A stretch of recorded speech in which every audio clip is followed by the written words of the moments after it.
Otep à tous, bienvenue sur la chaîne des panafricanistes par essence, par conviction et par excellence. Celle des citoyens qui imitent par nécessité et obligation de combat. Nous sommes une chaîne qui n'est guidée que par nos ancêtres et rien que par les ancêtres qui appartiennent à l'égrégore du monde noir. Par conséquent, nous ne croyons en aucun Dieu venu de l'étranger. Toutefois, cette vidéo n'est aucunement destinée à inciter à la haine ou à la violence, car nous menons un combat qui est d'abord et avant tout spirituel. Ensuite, il est politique, géopolitique et géostratégique contre l'impérialisme, le colonialisme, le néocolonialisme et l'endocolonat, sur la base du principe fondamental hérité de nos ancêtres kémites, qui est celui de la solidarité, vérité et justice. Vous êtes donc en droit de connaître la vérité. Et nous avons l'obligation de vous dire la vérité et rien que la vérité, afin que justice soit rendue à l'Afrique. Et ça, c'est notre modeste contribution dans cette noble lutte pour la souveraineté, la dignité, la solidarité et l'unité africaine. Ça, c'est ce qu'on appelle le panafricanisme. Bien-aimés frères et sœurs, aujourd'hui, je suis un peu scandalisé de vous informer. C'est vraiment avec beaucoup de regret que je vous informe que le Ghana est tombé dans le piège du FMI.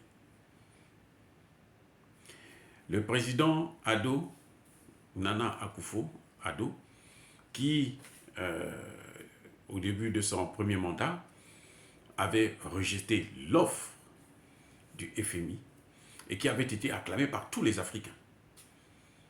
En tout cas, la majorité des Africains, surtout les panafricanistes, s'étaient dit « Ah, enfin un président qui comprend que le FMI n'est pas une institution pour le développement du continent africain. Avec le FMI, on vous donne assez pour ne rien faire et pas assez pour vous développer. » Et donc, on s'était dit « Ah, bravo !» Pour la première fois, un président qui dit non au FMI. Non, voilà, monsieur Nana Addo Akufo est tombé dans le piège. Maintenant, c'est lui-même qui va vers le FMI pour solliciter de l'aide. Très bien. On entend beaucoup d'Africains qui disent « Ah, il a bien fait, il est pragmatiste, il est sérieux, il est génial, il a compris, ainsi de suite. » Mais à tous ces gens-là, moi je poserais la question de savoir, dites-moi quel est le pays africain qui a pu s'en sortir grâce au FMI ou à la Banque mondiale, bien entendu. Citez-moi un seul, non, je dis bien un seul, pas 10 non, un seul pays africain qui s'est développé grâce au FMI.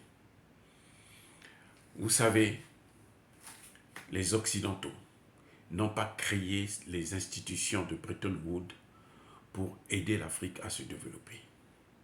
Mais c'est pour se maintenir, pour maintenir leur hégémonie et leur capacité de dominer et de piller.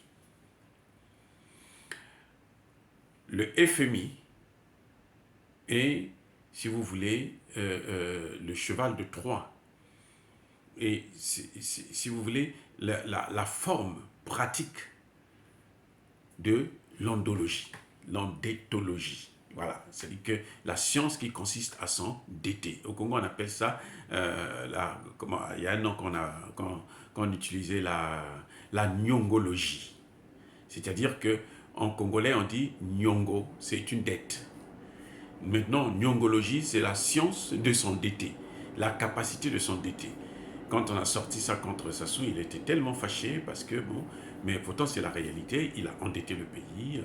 Donc c'est ce que Nana Addo Akufo aussi fait, endetté.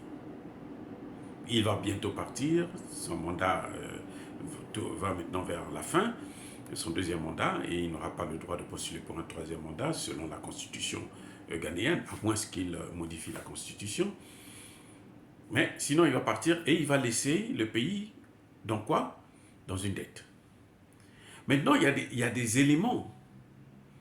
On a vu depuis un certain temps le président Akufo s'est rapproché de la France parce qu'il aurait étudié en France, il parle un peu français, il se débrouille en français, et donc pour lui c'était très important de se rapprocher d'Emmanuel Macron.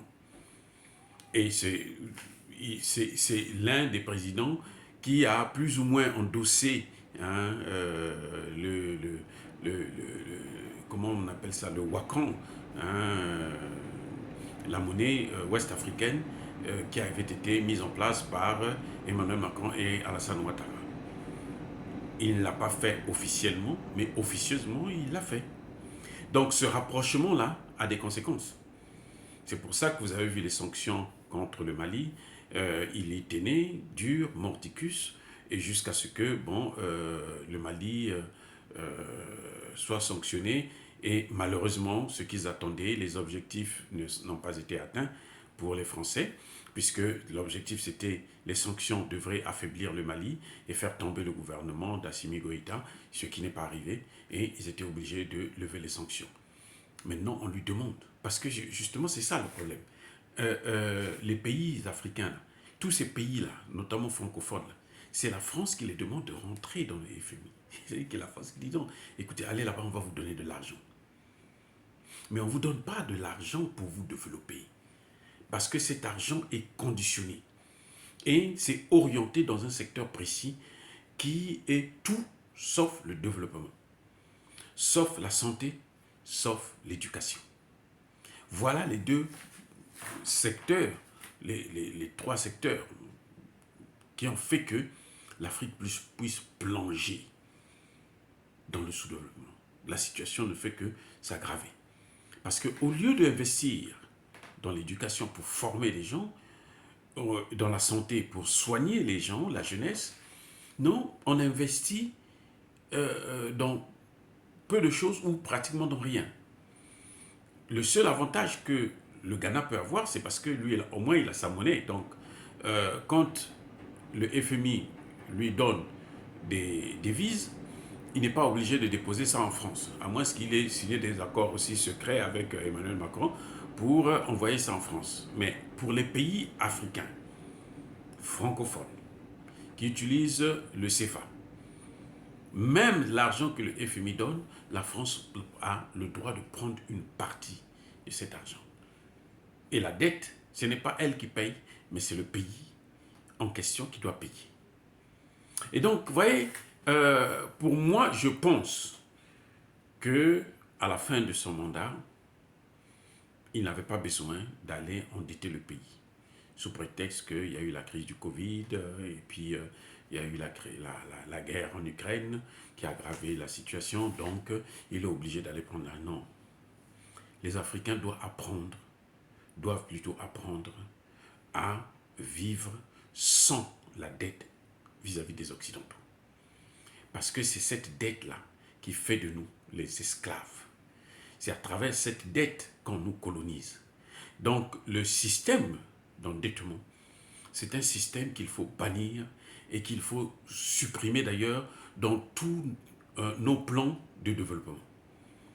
On ne peut pas se dire qu'on va investir, on va se développer avec l'argent qu'on est allé emprunter. Aucun pays et les Occidentaux n'ont aucunement raison de nous voir se développer.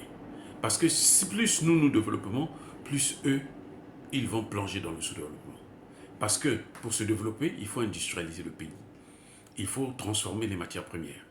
Et c'est ce qui fait qu'eux, ils puissent être des grands. Parce qu'ils transforment les matières premières, ils viennent nous vendre ça à très grand prix. Alors que si nous, on transforme les matières premières chez nous, ben, eux, ils auront des problèmes d'emploi. Il y aura une récession qui rentrera dans leur pays.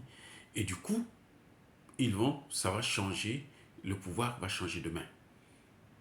Donc, ils n'ont aucun intérêt. C'est pour ça que le FMI qu'ils ont mis en place, avec la Banque mondiale, ne sont pas des institutions pour nous permettre de nous développer. Ce sont des institutions pour nous bloquer, pour nous maintenir dans la situation ni développement, ni sous-développement total, quoi. Vous avez de quoi manger un peu, mais pas manger à votre faim, parce que vous devrez toujours continuer à tendre la main vers l'Occident. Et c'est pour ça que vous voyez qu'ils envahissent maintenant nos pays à cause de ça, à cause de la dette. Ils nous font même du chantage. Beaucoup de chefs d'État que nous critiquons aujourd'hui, que nous appelons des dictateurs, sont obligés de rester au pouvoir parce que ils sont tenus par cette dette.